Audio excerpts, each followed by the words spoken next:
நடிகை குஷ்பு அவர்கள் முதலமைச்சர் வழங்கும் இந்த கலைஞர் உரிமை தொகை திட்டத்தை பற்றி மிக இழிவாக பேசியிருக்கிறார்கள். குறிப்பாக தமிழக அரசு அந்த பெண்களுக்கு வழங்கும் தொகையை பிச்சை போடுவதாக இழிவுபடுத்தியுள்ளார்கள். அந்த உரிமை திட்டத்தை பெறுகின்ற அந்த 1,16,00,000 பெண்களையும் இழிவுபடுத்தி அந்த அம்மா பேசியிருக்கிறது மிகவும் வருத்தத்தை தருது. பெண்களுடைய வாழ்க்கை நிலை அறியாதவர் என்பதை நாம் இதன் மூலம் அறிய முடிகிறது.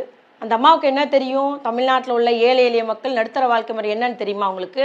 அந்த 1000 ரூபாய் எவ்வளவு பயன் தருது என்பதை நீங்கள் அறிவீர்களா? ஒன்றுமே தெரியாமல் வீட்டிலேருந்து வெளியே வந்து மைக்கை பார்த்து பேசுறது நான் வன்மையாக கண்டிக்கிறேன். இந்த மாதிரி பேசக்கூடாது. நிலை அறியாமல் நீங்கள் பேசுகிறீங்க அப்படின்றத நான் சொல்ல விரும்புகிறேன். ஏன்னா உங்களுக்கு தெரியாது. உங்களுக்கு ஒரு மாதத்துக்கு 1000ன்றது அப்படி தான் தெரியும். ஏன்னா நீங்கள் கோடியில் புரள்றவங்க, பண வசதி படித்தவங்க, நீங்கள் பெரிய நடிகை, உங்களுக்கு அந்த 1000 ரூபா அப்படி தான் தெரியும். ஆனால் இந்த மாதிரி 1000 ரூபாயை வைத்து குடும்பம் நடத்துகிற அவள் வாழ்வாதாரத்துக்காக, ஒரு மருத்துவ செலவுக்காக, பிள்ளைங்க படிப்புக்காக எத்தனையோ பேருக்கு பலன் தருகிறது. அது சிலர் முதலமைச்சர் எனக்கு தர்ற சீருன்னு சொல்கிறாங்க. சில தாய்மார்கள் என் பிள்ளைகள் பார்க்காட்டாலும் எங்கள் மகாராஷ்டிர முதலமைச்சர் எனக்கு 1000 ரூபா தந்து என்னை பார்க்குறான்னு சொல்கிறாங்க. அந்த அளவுக்கு வாழ்வாதாரத்துக்கு உதவக்கூடிய ஒரு உரிமை தொகையை நீங்கள் அசால்ட்டாக பிச்சை போடுறான்ற வார்த்தை சொல்கிறீங்க. பிச்சைன்றது அர்த்தம் தெரியுமா உங்களுக்கு? நீங்கள் பாட்டுக்கு வார்த்தைகளை இப்படியெல்லாம் யூஸ் பண்ணாதீங்க.